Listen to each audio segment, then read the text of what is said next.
ಶಾಂತಿ ಸಭೆ ಮತ್ತು ಇವತ್ತು ಏನು ಶಾಬಾನ್ ಹಬ್ಬದ ಪ್ರಯುಕ್ತ ಯಾವ ರೀತಿ ನಡ್ಕೋಬೇಕು ಅನ್ನೋದನ್ನು ಎಲ್ಲ ಠಾಣೆ ವ್ಯಾಪ್ತಿಯಲ್ಲೂ ಸಭೆಗಳನ್ನ ನಡೆಸಿದ್ದಾರೆ. ನಿನ್ನೆ ಸಂಜೆಯಿಂದನೇ ವಹಿವಾಟುಗಳು ಕೂಡ ಯಥಾವತ್ತಾಗಿ ಹಿಂದೆ ಇದ್ದಂತಹ ಒಂದು ವಹಿವಾಟಕ್ಕೆ ಅನುವು ಮಾಡಿಕೊಡುವಂಥ ಕೆಲಸ ಕೂಡ ಮಾಡಿದ್ದೇವೆ. ಪೊಲೀಸ್ ಇಲಾಖೆಯವರು ಎಷ್ಟು ಜನಕ್ಕೆ ವಶಕ್ಕೆ ಪಡ್ಕೊಂಡಿದ್ದಾರೆ, ಇನ್ನು ಎಷ್ಟು ಜನಕ್ಕೆ ಪಡ್ಕೋತಾರೆ ಅನ್ನೋದನ್ನು ನಾನು ಯಾವುದೇ ರೀತಿಯಲ್ಲೂ ಮಧ್ಯಪ್ರವೇಶ ಮಾಡ್ತಾಯಿಲ್ಲ. ಆದರೆ ಒಂದು ಭಾಳ ಸ್ಪಷ್ಟವಾಗಿ ಹೇಳಿದ್ದೇನೆ, ಅಮಾಯಕರಿಗೆ ಯಾವುದೇ ಕಾರಣದಲ್ಲೂ ತೊಂದರೆ ಕೊಡಬೇಡಿ. CCTV ಫುಟೇಜ್ಗಳಿದೆ ಮತ್ತು ಈ ಪ್ರಕರಣಕ್ಕೆ ಮೂಲ ಏನು ಆ ಚಿತ್ರ ಸಾಮಾಜಿಕ ಜಾಲತಾಣದಲ್ಲಿ ಬಂತು, ಯಾರಿಂದ ಹಾಕಿದೆ ಅಂಥವ್ರ ಮೇಲೆ ದಸ್ತಗಿರಿ ಮಾಡಿದ್ದೀರಾ, ಅದನ್ನು ಸಿದ್ಧಪಡಿಸಿದ್ದು ಎಲ್ಲಿಂದ ಪ್ರಾರಂಭವಾಯಿತು ಅದನ್ನು ಕೂಡ ನೋಡಬೇಕು. ಅದರ ಜೊತೆಗೆ ಈ ಎಲ್ಲ ಪ್ರಕರಣಕ್ಕೆ ಪ್ರಚೋದನೆ ಯಾರಾದರೂ ಕೊಟ್ಟಿದ್ದಲ್ಲಿ ಅಂಥವ್ರಿಗೆ ಪತ್ತೆ ಹಚ್ಚಬೇಕು ಅಂತದ್ದು ನಾನು ಭಾಳ ಸ್ಪಷ್ಟವಾಗಿ ಹೇಳಿದ್ದೇನೆ. ಬಹುಶಃ ಇಂಥದ್ದು ಯಾವುದೇ ಒಂದು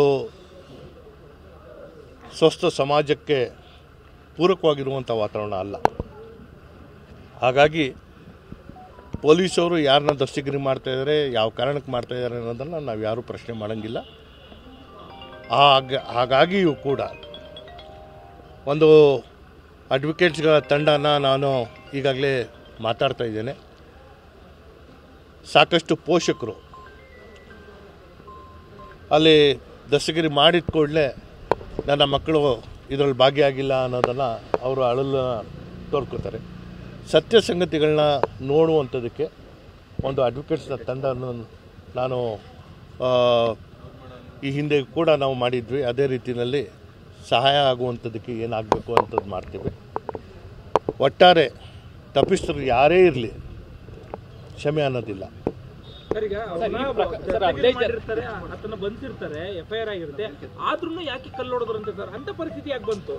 ನೋಡಿ, ಆ ಮೂಲಕ್ಕೆ ನಾವು ಈಗ ಹೋಗೋದಲ್ಲ.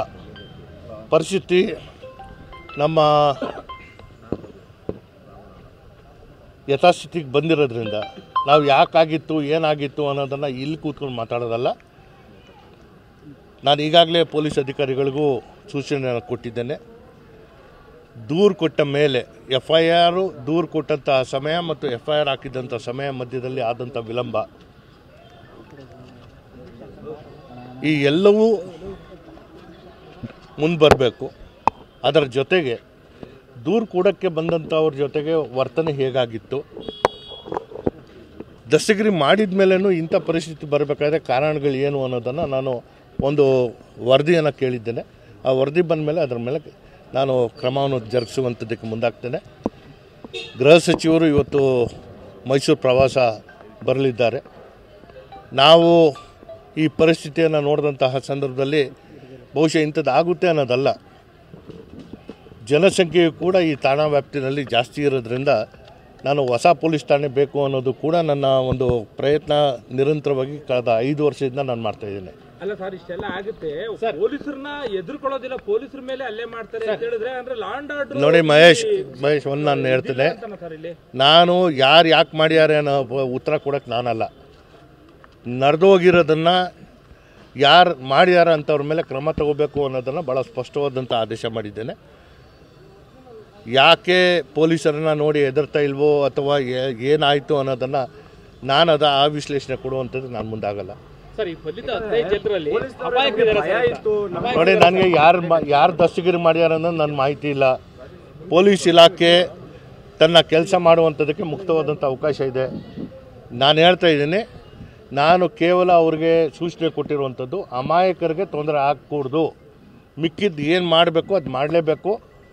ಪರಿಸ್ಥಿತಿನ ನಾವು ನಿರಂತರ ಮಾಡುವಂಥದ್ದಕ್ಕೆ ಎಲ್ಲ ಕ್ರಮಗಳನ್ನ ತಗೊಳ್ಳೋಕೆ ಮುಂದಾಗ್ತದೆ.